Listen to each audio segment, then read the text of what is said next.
yourselves more, then others will come to you. You see, if you 1, 2, 3, 4, 5, 6, 7, 8. All the cars are here. I've told many other people about it and about the success that I've had. Not all of them have come to us. Is it because they're afraid? They might not be afraid, they might just not realize that anything can be done. And they could need you more than I did. Oh, good. All the cars is here.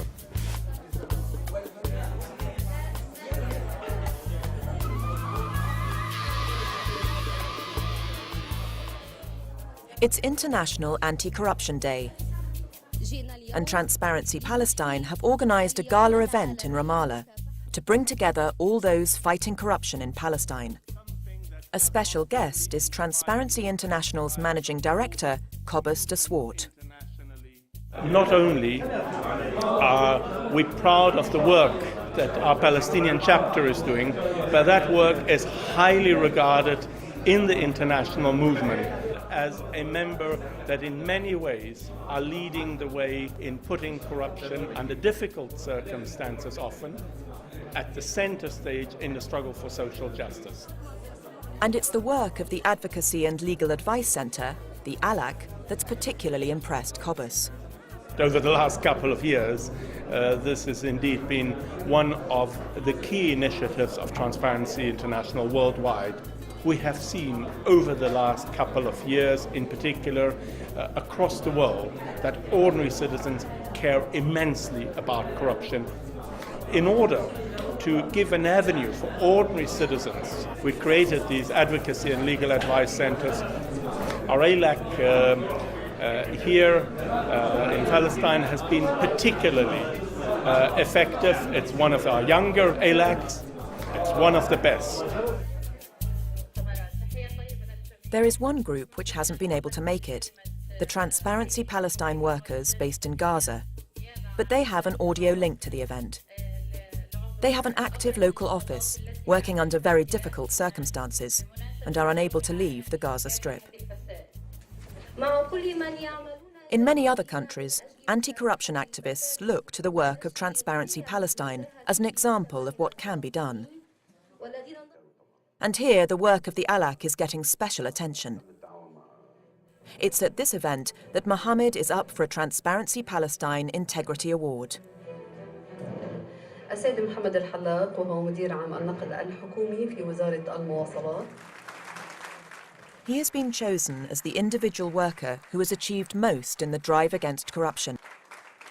And his family are around him to share the moment. As a step towards building healthy state institutions, and so as a step to statehood itself, Mohammed and his family want all Palestinians to join them in their struggle against corruption.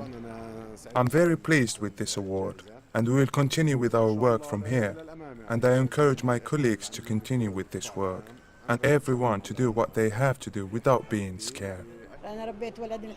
I have raised my child and he is brave. He'll be continuing his work. I hope that every mother could be as happy for her son as I am for my Mohammed.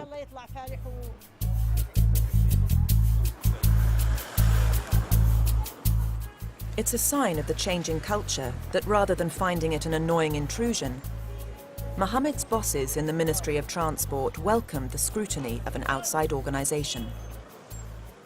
Without the help of the Palestinian citizens, we can't succeed. Awareness needs to be raised in the whole community. We won't get anywhere without transparency and honesty. They are a bridge from the community to the ministry, and our services have improved as a result. Transparency is important. Good governance is important anywhere in the world. In the Palestinian context, it means that which it means in every other country, anywhere in the world, plus something else. It has that special importance, which it means closer and closer to the goal of being able to live as free people in a country of our own.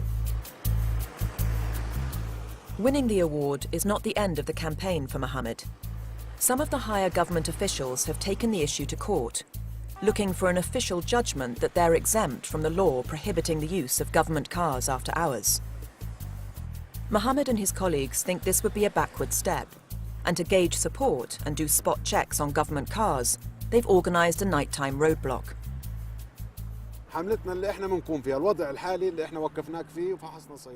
We stopped you and checked your car. Are you annoyed I stopped you? No, not at all.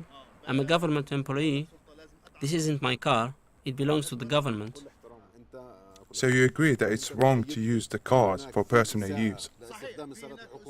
Yes, 100%. But these rules have to be applied without exception. In some cases, I can't deny there might be an unfair judgment, but we are in an extreme economic situation. We're living off aid. At least if the same rules are applied to everyone, then it's fair. Anyway, that man is on official business, and he's fine to be using the car. I am optimistic. I am optimistic because we started, and I don't believe now that anyone will make the wheel return back, because a man is not working alone.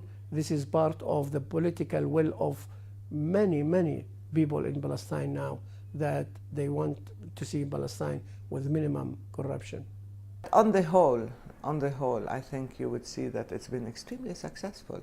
I think we've been not just pioneers in the Arab world and in the region, but that we have a very encouraging success story despite our very difficult circumstances.